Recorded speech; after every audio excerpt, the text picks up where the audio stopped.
Sir ನನ್ನ wife, ಅದಕ್ಕೆ ಅವ್ರನ್ನ ಇಂಟ್ರೆಸ್ಟ್ ಹೇಳ್ಬೇಕು.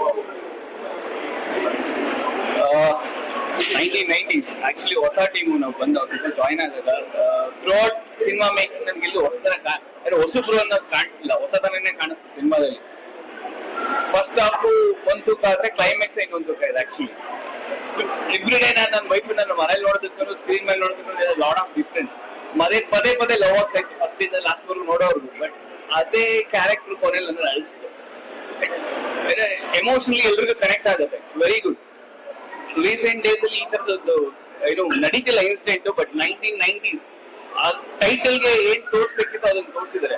ಆ ಟೈಮ್ ಫ್ರೇಮ್ ಅಲ್ಲಿ ಜಾತಿ, ಧರ್ಮ, ಮತ ಇದೆಲ್ಲದ್ರ ಮಧ್ಯೆ ಎಷ್ಟೋ ಪ್ರೇಮಿಗಳದ್ದು ಜೀವನ ಹಾಳಾಗ್ತಿದೆ. ಅದ್ರಲ್ಲಿ ಈ ತರದ್ದು ಪ್ರತಿಭಾ ಅನ್ನೋದು ಒಂದು ಕ್ಯಾರೆಕ್ಟರ್. ಆ ಕ್ಯಾರೆಕ್ಟರ್ ರಿಯಲಿ ಎಮೋಷನಲ್ ಆಗಿ ಕನೆಕ್ಟ್ ಆದ ಕ್ಯಾರೆಕ್ಟರ್ಗೆ. It's very good. ಎಲ್ರು ಬಂದ್ ಥಿಯೇಟರ್ ಬಂದ್ ನೋಡಿ ಸಿನಿಮಾನ ಕನೆಕ್ಟ್ ಆಗ್ತೀರಾ.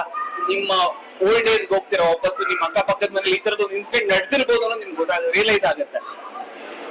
Thank you. Thank you. ಎಲ್ಲರೂ 28 ಮಿಸ್ ಮಾಡದೆ ಥಿಯೇಟ್ರಿಗೆ ಬಂದು